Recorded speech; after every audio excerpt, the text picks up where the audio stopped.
ازيكم يا حبايبي، عاملين ايه؟ يا رب تكونوا بخير. النهارده هنعمل مع بعض جلجاس بالكزبرة، وهنعمل مع بعض رز. زي ما انتوا شايفين الجلجاس بتاعنا حلو واخضر خالص ازاي. وهنعمل معاه البط، يعني هنعمل الجلجاس بشوربة البط بتاعتنا. يلا بينا نشوف الطريقة ازاي. وطبعا اللفت بتاعنا عملناه قبل كده مع بعض في الفيديو. هنا عندنا البطة، كنا غسلينها حلو خالص وشاطفينها بملح وخل ودقيق ونقعينها في محلول. واول ما المية تغلي زي ما انتوا شايفين كده، هنزل بطماطمتين حلوين وبصلة.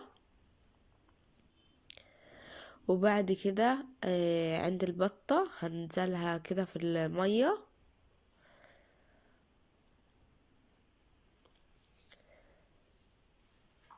وهستنى عليها شوية لغاية ما المية بتاعتها تغلي حلو خالص. شايفين البطة نزلتها في المية، وأول ما المية تغلي هتطلع زي حاجات كده من على الوش. حوشها كلها عشان تخلي الشوربة بتاعتها صافية وحلوة. كل ما تطلع حاجات زي كده نحوشها. خلاص حبايبي، ما تنسيش تشتركوا في القناة وفعل الجرس وتدوسوا لايك عشان القناة تكبر بيكم حبايبي. بعد كده هنملحها بقى، هنحط ملح، معلقتين ملح صغيرين، وهنحط فلفل اسود وورق لورا. ماشي، كل ده بيدي طعم حلو خالص للشوربة، بيدي لها ريحة وطعم حلو. وعايزة تحط حبان حطي، عايزة تحط اي حاجة عندك في البيت عايزة تحطها حطيها. ماشي، وبعد كده خلاص كده هنسيبها تستوي بقى براحتها، على حسب بقى سن البطة كبيرة صغيرة على حسب. هنا عندنا الكزبرة بتاعت الجلجيس. انا الكزبرة دي متوفرة عند اي عطار في المنيا، متوفر عندها. لو انت مش متوفر عندك الكزبرة دي، ممكن تجيبي الكزبرة الخضراء اللي بتتباع مع البقدونس والشبت وتنشفيها. وبعد كده تشدي كده الحاجات اللي فيها، الفروع اللي فيها دي. وبعد ما تنشف تفرميها بدل السلق والحاجات دي. يعني انت تجيبي الكزبرة من الفلاحة وتحطيها، تخليها تنشف حلو خالص، ورقها ينشف، وبعد كده تفرميها على الكزبرة زي كده. هي دي. يعني احنا بنشتريها من العطار بجاهزة ناشفة وجاهزة. انت ممكن تشتريها وتنشفها في بيتك. عندنا هنا الصينية ناشفة ناشفة، وكل الصينية باردة.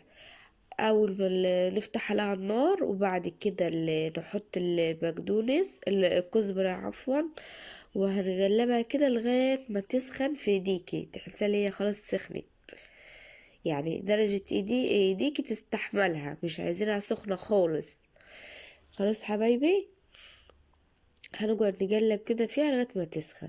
زي ما اتفقنا، انت ممكن تشتري البقدونس وتنشفيه في بيتك، وبعد كده تعمليه في البيت بالكزبرة، بدل ما انت تقعدي تشتري السلق وتعملي. الصراحة انا معرفش بتعملوه ازاي، عشان انا ما عندي هنا الكزبرة متوفرة. هنا بوريكم البطة خلاص استوت، وعارفة ان هي استوت اول ما تفصل من تحت كده من عند الورك، او من الناحية التانية من عند الجناح. شايفين؟ هي كده خلاص استوت وتمام. هنفرم بقى الكزبرة في الكبة، هنحط كمية كده في الكبة حلوة. هنفرمها خالص وعايزينها ناعمة زي البودرة، زي ما انتوا شايفين كده فرمنا الكمية كلها في الكبة بتاعت البهارات، ناعمة خالص زي البودرة. شايفين؟ عندنا هنا الشوربة بتاعتنا بتاعت البط قسمناها. هنعمل الجلجاس ده بتاع السنة اللي فاتت، لسه مخزنتش الجديد. هنحط كمية الجلجاس في الشوربة. انا لسه ما خزنتش الجلجاس الجديد الصراحة، هخزنه معاكم في فيديو اول ما هجي وهنخزنه مع بعض. ده بتاع السنة اللي فاتت. هنقلب الجلجاس كده حلو خالص لغاية ما يفك من بعضه، ونسيبه يستوي براحته. اما ما يستوي هنعمل رز بالشعرية بتاعنا الحلو. عملناه كذا مرة مع بعض في الفيديو، بس عادي نعمله تاني وتالت لغاية ما الناس اللي لسه أول مرة تشوفنا، أول مرة يدخلوا على القناة يشوفونا، نشوفوا احنا بنعمل الرز ازاي. هنقلب الرز بشعرية لغاية ما يحمر حلو خالص، ياخد اللون الذهبي الحلو دوا. عندنا الرز غسلينه حلو خالص، هنحطه اول ما الرز يحمر هنحطه. هنقلب طبعا الرز لغاية ما يفك كله من بعضه. عايزين الرز بتاعنا يطلع مفلفل وحلو، اما حاجة الرز المفلفل تقلبيه حلو خالص لغاية ما يفك من بعضه. تمام حبايبي، ما تنسيش تشتركي في القناة وفعل الجرس ودوسوا لايك، عشان في ناس كتيرة خالص بتدخل تتفرج على الفيديوهات ولا بتشترك ولا بتشجع ولا اي حاجة خالص، تتفرج وتطلع برا الفيديو كأنها ما شافتش اي حاجة خالص. يا ريت اللي يتفرج على الفيديو يشترك في القناة ويفعل الجرس وتدوس لايك عشان القناة تكبر بيكم حبايبي، والقناة تتعرف بسرعة. هنقلب كده الرز، حطينا واحد مرقة دجاج، هنقلب الرز وحطينا ملح، وملحناش الرز قوي عشان احنا هنحط الشوربة بتاعتنا فيها نسبة ملح. يعني انت تدوق الرز بتاعك بعد كده عايز ملح ولا لا. عندنا الرز هنا خلاص فك، والشوربة بتاعت البط الحلوة هنسقي بيها الرز وهنقلبه. لو عايز ملح دوقيه، عايز ملح حطي، مش عايزة ما تحطيش. خلاص هنسيب الرز طبعا يستوي على نار هادية. اما يكون الرز بتاعنا يستوي هنشوف الجلجاز بتاعنا خلاص هو كده استوى بقى حلو.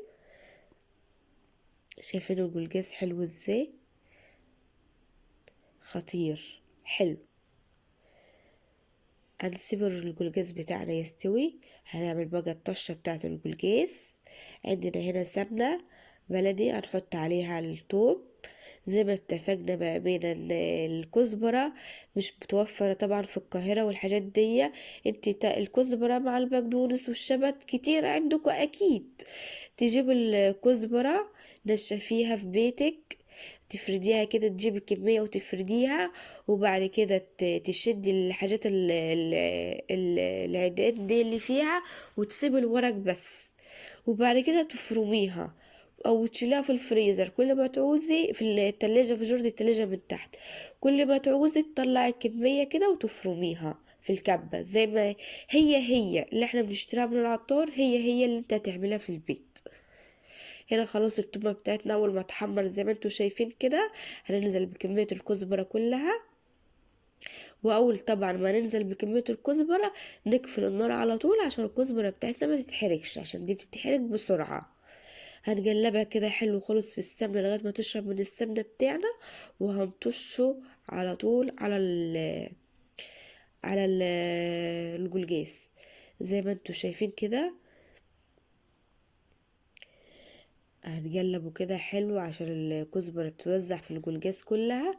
شايفين بقى لونه وبقى الخضار بتاعه حلو ازاي، وريحته تحفة. جرب الطريقة اللي انا قلتلك عليها وعلى طول هتعملها، مش هتعملي بالسلق هنا ابدا. خلاص يا حبايبي، وهنا الرز خلاص بتاعنا كان استوى، والجلجاس بتاعنا خلاص خلص. اكلة سهلة مخدتش وقت خالص، ولا متعبة ولا اي حاجة خالص. الرز بتاعنا مفلفل وحلو. يلا بينا نقدم الاكل بتاعنا، كان اكل سهل وبسيط وما كملناش في حاجة خالص. عندنا الرز بتاعنا مفلفل وحلو، والمخلل بتاعنا الرز زي ما انتوا شايفينه حلو ازاي، والجلجاس اخضر وحلو ومستوي وطيب حلو، والبطة واخدة سوا حلوة. متنسيش تشتركوا في القناة وفعل الجرس ودوسوا لايك. يلا استنوني فيديو جديد، باي.